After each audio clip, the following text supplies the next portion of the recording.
Night 11:30 மணிக்கு தான். இங்க பாரு, இது இந்த மாடல்லாம் இப்போ கிடைக்குதா என்னன்னே தெரில. தண்ணி குடிச்சா சரியாகும், பித்தப்பல் கல் கரையும் அப்படிங்கிறதெல்லாம் கிடையாதான் சொல்றாரு. அதான் இருந்தாலும் பார்த்துக்கலாம். நீ இப்படியும்ப அதெல்லாம் இருந்தாலும் சொல்லலாம்.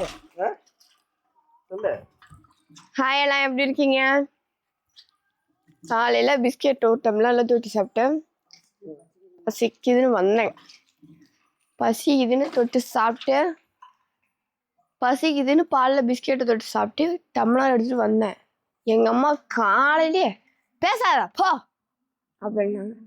ஏமா அப்படின்னு கேட்டா, அந்த ரிவ்யூ பண்ணிட்டீங்களே கேளுங்க. நீ என்கிட்ட பேசாத போ. சொல்லுமா. அவன் யூரின் விட்டுட்டு அழுவுறா, ஃபீடிங் பண்ணுடானா நீ எந்திரிச்சு சத்தம் போடுற. எப்ப? நைட்டு 11:30 மணிக்கு தான். 11 மணிக்கா? நல்லா தூங்கிட்டு இருக்கிற. அவ கம்முன்னு இருந்தாலும் நீ கம்முன்னு இருக்க மாட்டேங்கிற. போமா அங்கே, நான் குழந்தைய உன் பக்கத்துல போட்டுட்டு நான் படம் கீழே படுத்துக்கிட்டேன். அதான் ஜோஜோ என் பக்கத்துல படுத்திருந்தாங்களா? ஊர் குழம்பு தான். அவனை 3 மாசம் அக்ரிமெண்ட்ல கூட்டிட்டு வந்திருக்கேனா? ஒன்றும் இல்லை கைஸ், தூக்கத்தில் நான் எங்கள் அம்மாவை திட்டிருக்கேன். ஜோஜோ அழுகுறாங்க பால் குடின்னு சொன்னதுக்கு. எனக்கே தெரியல. நான் தூக்கத்தில் பால் குடித்தாலும் குடிக்கல, எப்போ கொடுத்தீங்கன்னு கேட்பேன்.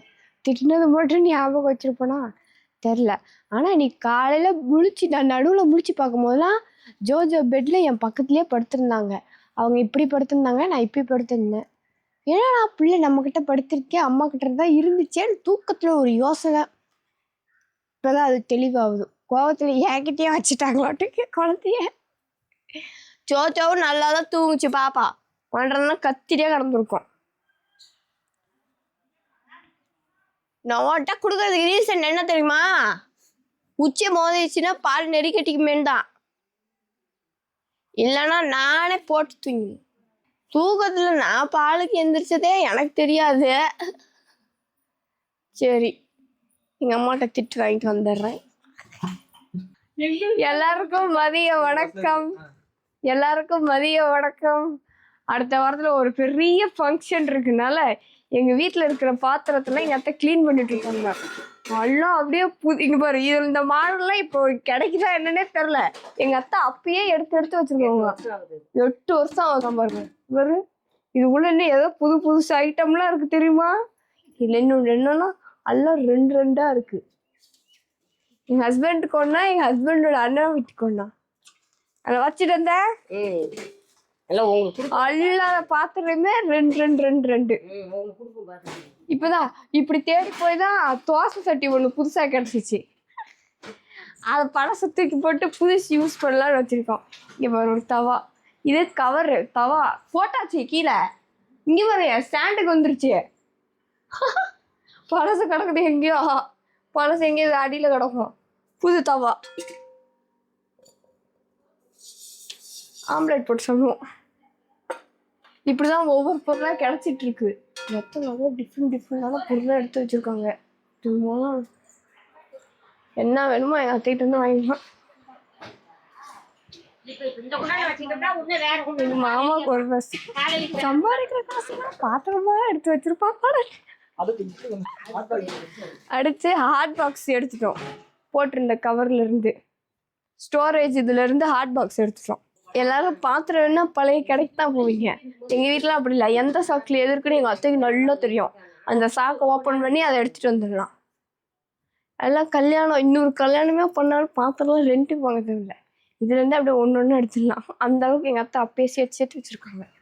சரி, நாங்கள் ரூம்லாம் க்ளீன் பண்ண வேண்டியதாக இருக்குது. ஒரு மாதிரி கயோசாக இருக்குது. அதுக்கு முன்னாடி சாப்பிட்டு ரூம்லாம் க்ளீன் பண்ணுவோம். தொடர்ந்து இணைப்பில் இருங்கள். காலையில் அப்பா இதை வச்சு சிங் தட்டிட்டு இருந்தேன். காலையில அப்பா அந்த மூடி இருக்குல்ல, அது 2 மூடி எடுத்துட்டாங்களேன். இன்னொன்னு கொடுங்களேன். உனக்கு போத இந்த கல்யாணத்துல இப்படி தட்டுவாங்க. காலையில அப்பா இதை எடுத்து இப்படி தட்டி இந்தாங்க கொடுத்துட்டா பத்திரமா. எல்லாமே 2.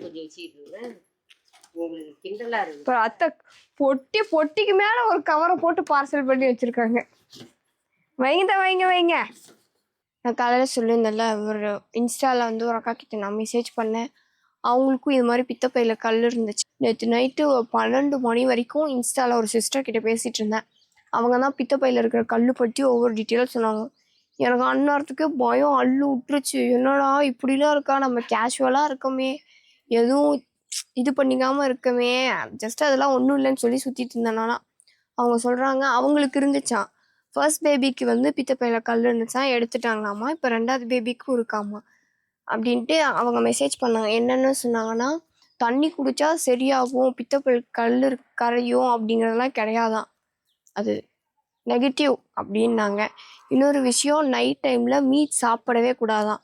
முக்கியமாக அந்த ரெட் என்னதுன்னு சொல்லுவாங்க, ரெட் மீட், அந்த ரெட் மீட், அந்த ஆட்டுக்கறி அதெல்லாம் சொல்லி சாரி அந்த ஆட்டுக்கறி அது மாதிரி இதெல்லாம் நைட் டைமில் சாப்பிடவே கூடாதான். நான்வெஜ்ஜு நைட் டைமில் அவாய்ட் பண்ணுறது எவ்வளோக்கு எவ்வளோ நல்லதான், அவ்வளோக்கு அவ்வளோ நல்லதான். அது வந்து பயங்கரமாக வலிக்குமா, ஏதோ வயிற்றுலலாம் உருட்டுற மாதிரி இருக்குமா, அந்த வலிலாம் தாங்கவே முடியாதான் யாராலையும். இதில் இன்னொன்று என்னென்னா, நம்ம ப்ரெக்னெண்ட்டாக இருக்கும் போது அந்த கல் வந்து ஸ்டோர் ஆகுது. அதனால் பேபிக்கு ஃபீட் பண்ணவே முடியாதான், நம்மளால் எந்திரிச்சு உட்கார முடியாதான். முக்கியமாக இந்த வலி நைட் டைமில் தான் வருமா. இன்னொன்று என்னென்னா, நம்ம ட்ரீட்மெண்ட் பண்ணால் சரியாகிடும். ஆனால் இங்கிலீஷ் ட்ரீட்மெண்ட் போனோம்னா அவங்க ஆப்ரேஷன் பண்ணி எடுத்துடலாம், அதெல்லாம் ஒன்றும் இல்லைன்னு சொல்லுவாங்களாம்.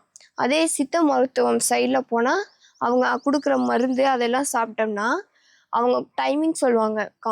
நைட்டு 9 மணிலேருந்து 3 மணி வரைக்கும் அந்த ஒரு குறிப்பிட்ட டைம் இருக்குல்ல, அதில் முழிக்கவே கூடாதான். நல்லா அவங்க கொடுக்குற ட்ரீட்மெண்ட்டை சாப்பிட்டு நல்லா ரெஸ்ட் எடுத்து தூங்கணுமா, அப்போ தான் அது வந்து கேட்குமா.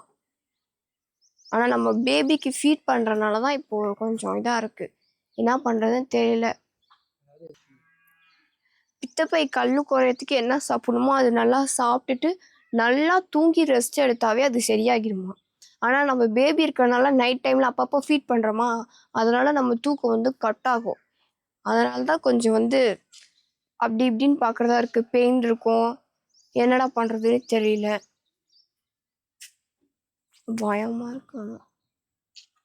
ஹஸ்பண்ட் சொல்கிறாரு அதான் இருந்தாலும் பார்த்துக்குவாங்க, நீ இப்படியும் கூட இருப்ப தெரியும், ஆனால் வலி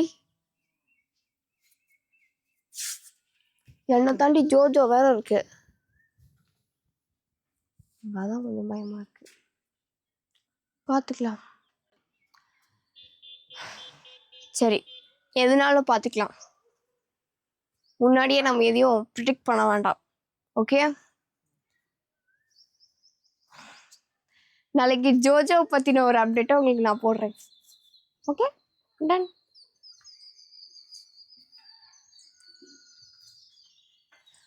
தொடர்ந்து இணைப்பில் இருங்கள். டாடா பை பை.